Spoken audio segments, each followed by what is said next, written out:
塩原温泉ホテルニューもみじ。食べ放題、飲み放題、カラオケ、貸し切り風呂など無料。雪氷の旅。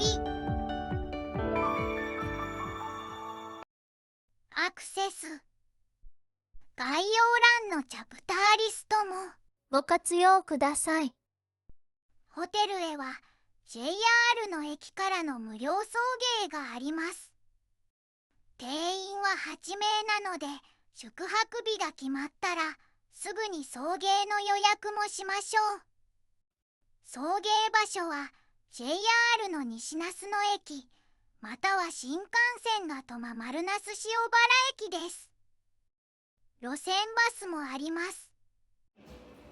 新宿から湘南新宿ラインで出発。宇都宮で黒磯駅に乗り換えます。この宇都宮駅で乗り換えです。栃木のお土産を買い逃した人は帰りにこのお土産ショップで買えますよ。ニューデイズもあります。フォトスポットやガチャもたくさんありました。では西那須野駅に向かいます。西那須野駅到着。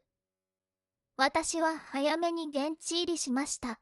ホテルの送迎は西口ですが、ちょっと観光するために東口に出ました。珍しい牛模様のポスト。西那須野駅から乃木将軍を祀った乃木神社まで片道徒歩30分。距離は約 2.4km。結構歩きますが、良い運動になりました。紅葉がきれいな大山参道ではまだ葉は緑のままでした。11月になるととてもきれいなんだろうね。お昼は栄屋さんでうどんとそばの合盛りを食べました。普通盛りだけど山盛りでした。そばの下にうどんが入っています。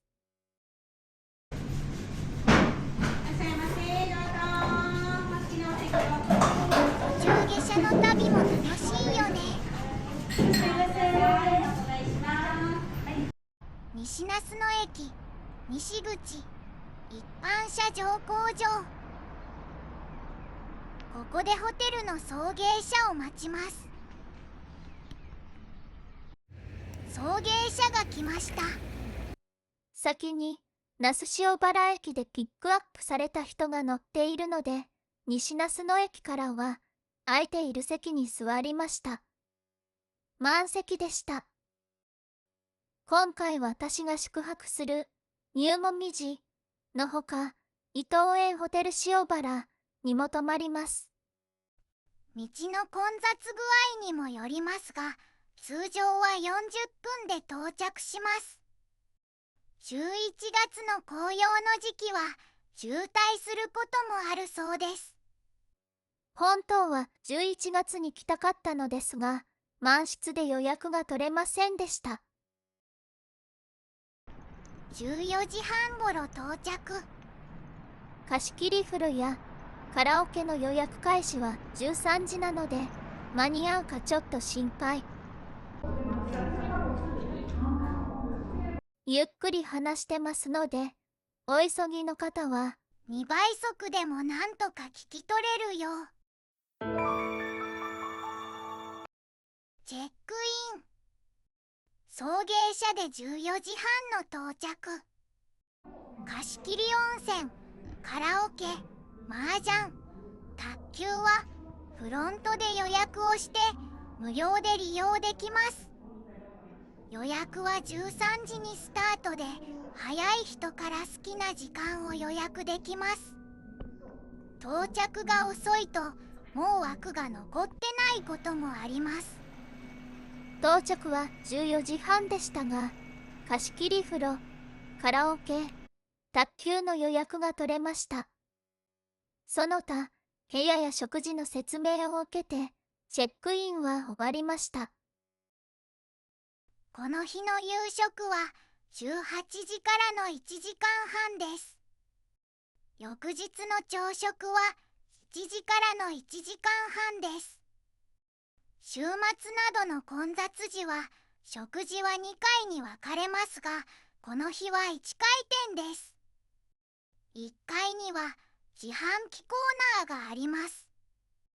ここにジュース、お酒、食品の自販機と製氷機や電子レンジがあります。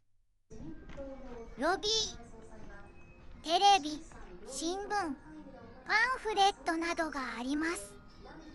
奥にカラオケルーム2つと卓球場があります。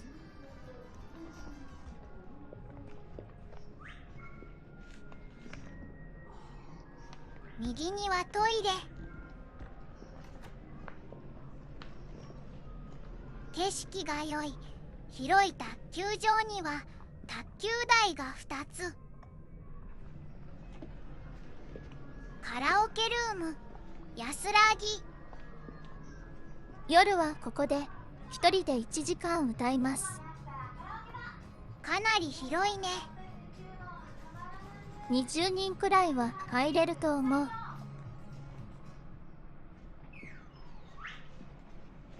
反対側にはカラオケルーム集い。こちらの方が少し部屋が小さめです。一人だからこっちでもよかったのよね。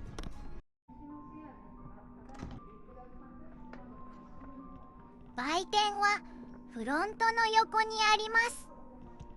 お会計はフロントで行います。お土産用のお菓子や漬物などのほか、洋服や小物も置いてあります。もみじの形のお菓子のお土産が多いね。試食のために買ってもいいのだけれど、お昼のうどんとそばでお腹がまだいっぱいなのよ。ちぎり豆餅ってなんだろう。お腹いっぱい。あ、なんだかかわいいものがこっちを見ているわ。化粧水も売ってるね。ほら、こっちを見てる。気のせいだよ。見てる。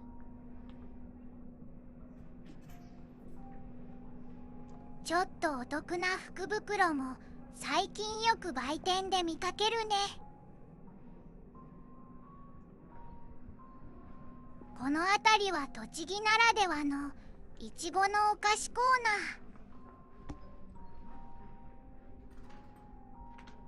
ナー。ここにはお土産の小物など。レモン牛乳のミニタオルを買うのを忘れました。なんで戻るの？呼ばれたのよ。僕はクマに乗り移ったイチゴの妖精だよ。お願い、連れて帰って。って言っているのよ。気のせいだよ。3080円。15時前、部屋の準備ができました。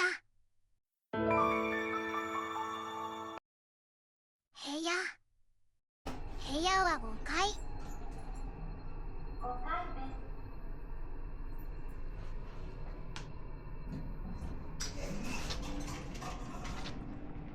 左には大浴場や貸し切り風呂があります。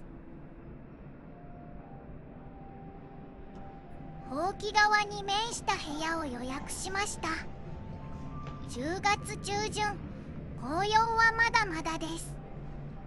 1泊2食付き、1人で宿泊、川川格安プランで13,398円。昔ながらのタイプの鍵で部屋に入ります。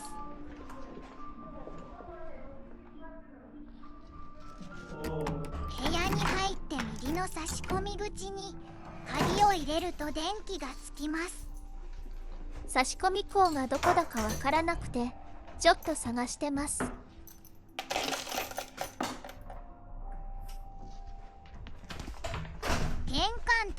箱。靴箱の中にスリッパが入っています。左に冷蔵庫とポット、コップなど、タオル掛け、洗面所、トイレ、ちょっと古いけれどウォシュレット付き。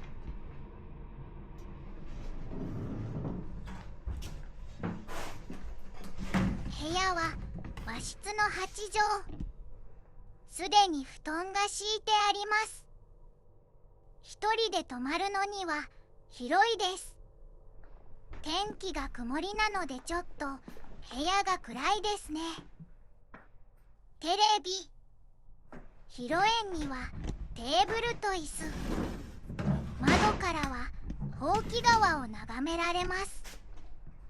少し紅葉が始まってますね。ほんのちょっと。後でほうき川に散歩に出かけます。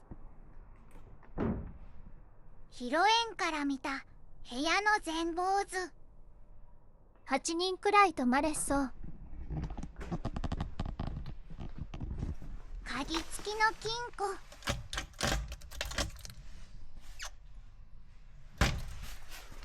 クローゼットの中には1人分のサムエ、歯ブラシ、タオル類が入っています。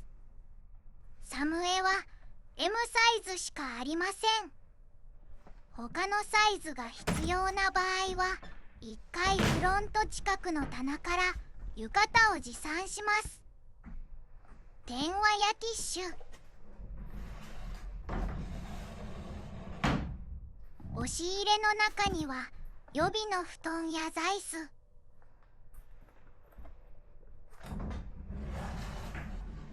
一人なので部屋の中に座椅子は1個。お茶菓子は花豆の入った羊羹とアジの珍味。お茶はティーバッグ。お腹は空いてなかったので自宅に戻ってから食べました。ポットとコップとアイスバケツがあります。冷蔵庫は空っぽ。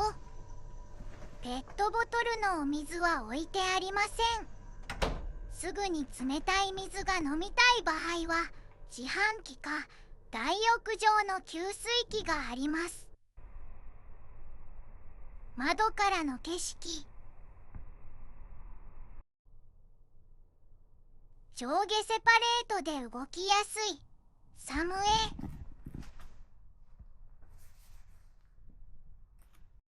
夜の外は真っ暗でした。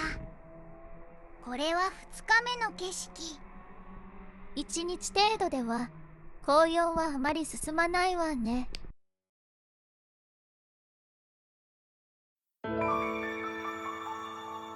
夕食ブッフェ。18時、ホテルの2階で夕食ブッフェです。夕食は席が決まっています。ラッキーなことに窓際の角でした。でも真っ暗で景色は楽しめなかったのよね。ハーフバイキングなので最初にセットされている食事があります。お刺身や茶碗蒸しなどの前菜、豚鍋。11月まで選べる2種類の釜飯フェアをやっています。舞茸と豚角煮の釜飯か秋サバとバターの釜飯のどちらかを選べます。舞茸と角煮にしました。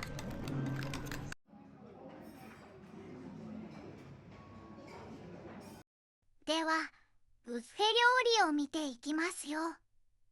お肌寿司、エビのお寿司、サーモン寿司、イカのお寿司、枝豆、キャベツの浅漬け、ナスの味噌和え、高野豆腐、ポークシチュー、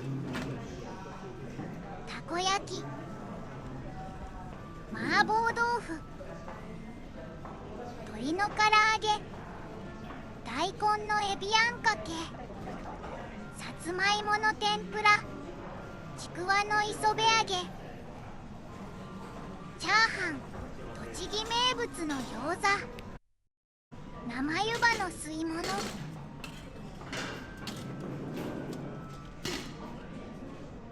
お蕎麦、温かい汁と冷たい汁があります。自分で茹でるきのこクリームパスタ、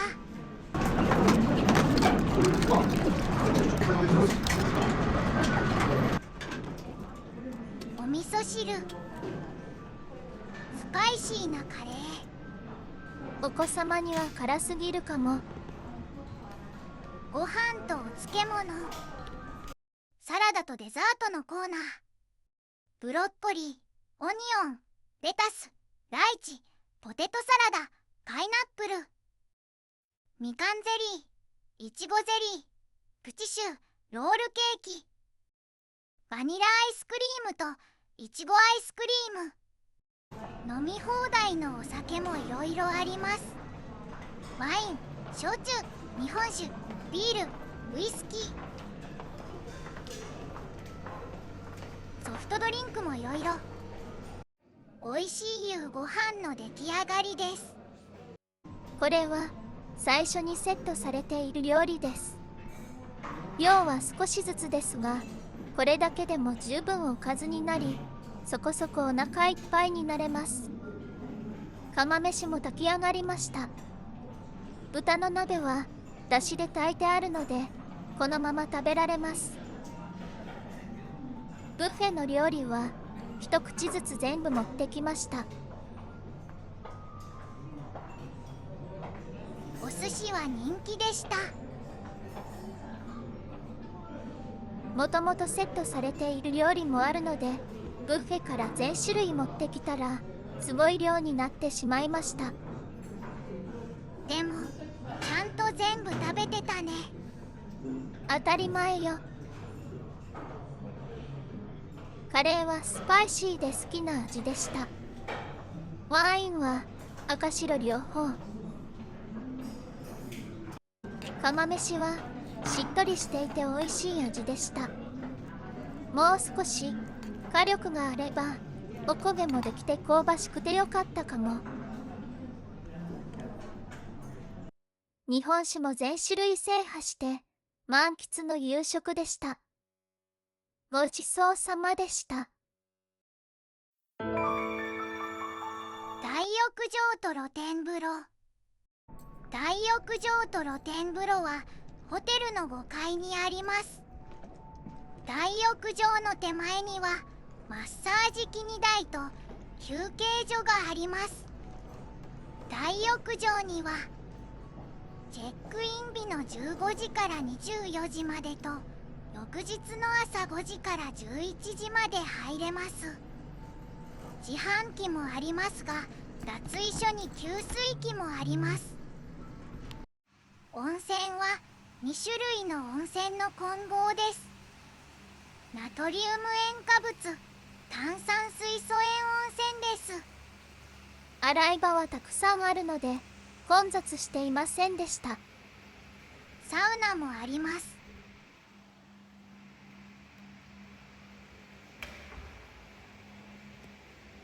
露天風呂も大浴場の隣にあります。昼間はほうき川方面の風景が見えました。貸切風呂。貸切風呂も5階にあります。本当は軽いうちに入りたかったのですが、空いている時間が夜しか残っていませんでした。洗面に化粧水は置いてありませんでした。貸し切り温泉の利用時間は50分です。屋内の温泉ですが、小さな庭が見えるのが良かったです。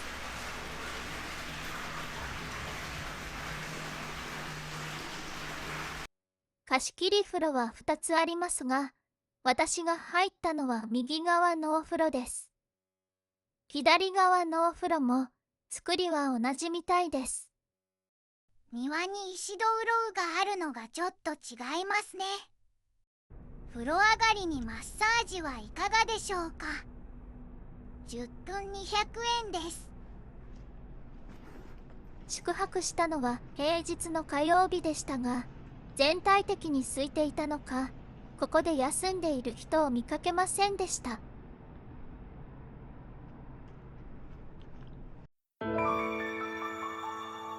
朝食ブッフェ。朝食会場は夕食と同じ2階です。朝7時からの90分制。夕食時と違い自由席でしたが、夕食時と同じ角の席にしました。オープンの10分前でしたが、すでに何人かが食事をしていました。早速料理を見ていきましょう。粗挽きウインナー、フライドポテト、サバ焼き、シャモ、プレーンオムレツ、白身魚フライ、あんかけ肉団子、ジャーマンポテト、ポークシューマイ、松前漬け、筑前煮、きんぴらごぼう、切り干し大根、ひじきになすのポン酢あえ、厚焼き卵、小松菜のおひたし、刻みオクラ、なめだけ、ボロニアソーセージ、トロピカルフルーツ、グレープフルーツ、ごま昆布。パンは食パンと丸パン。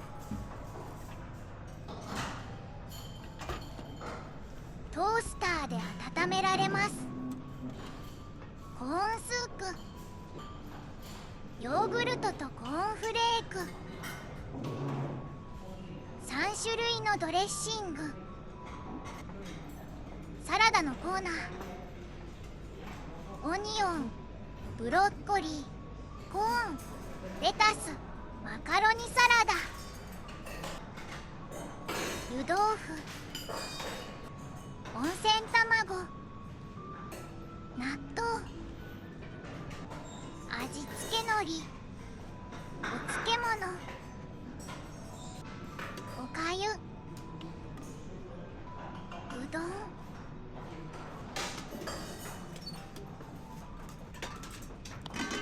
ご飯とお味噌汁、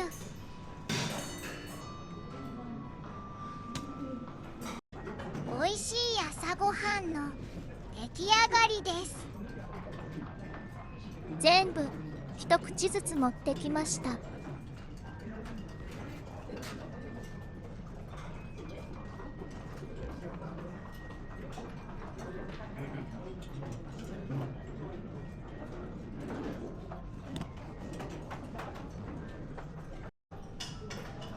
外が見えてとても良い席でした。前日よりも少し紅葉が進んだような気がします。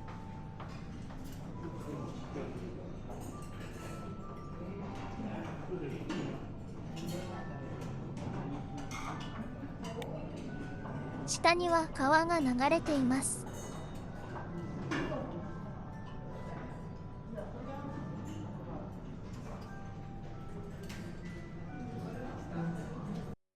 ごちそうさまでした。徒歩圏の見どころ。今回実際に出かけたのは2カ所です。ホテルから徒歩8分のところにある紅の吊り橋。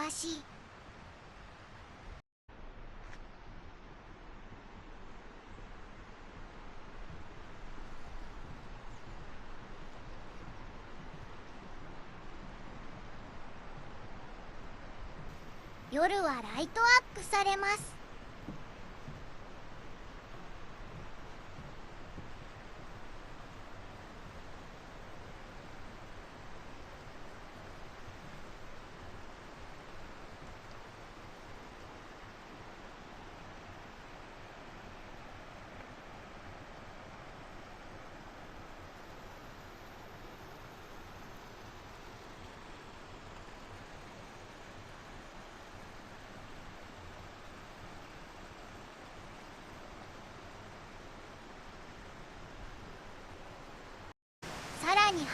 ほど歩くと7軒の滝も見られます。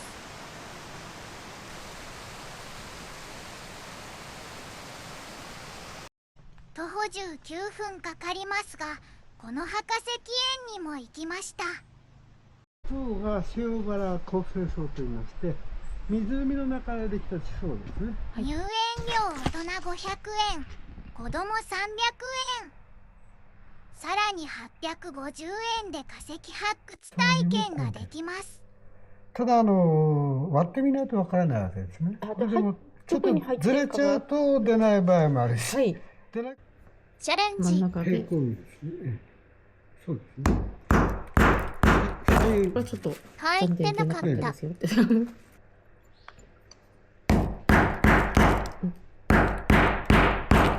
変に割れちゃった。薄くてすごい層が。あ、出た。すごいちゃんと葉脈がわかる。出ましたよっていう。短時間でこれだけ出ました。まだ石はあるけれど、帰りの車の時間が迫っているのでここまで。発掘した化石は持ち帰れます。水洗いできるそうです。発掘用の石は家に持ち帰って割っても良いです。楽しかったからまた来たい。夏休みはお子様で混雑するらしいよ。急いでホテルに戻ります。チェックアウト。11時にチェックアウトです。こうしてみると昨日より紅葉が進んでるような気がする。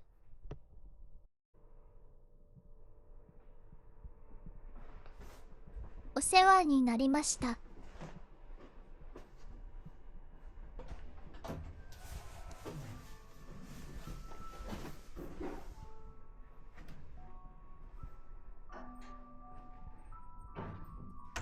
チェックアウトを終えて送迎車待ちです。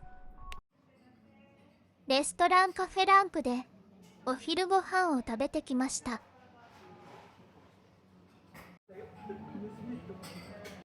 あれ、何か増えてない。気のせいです。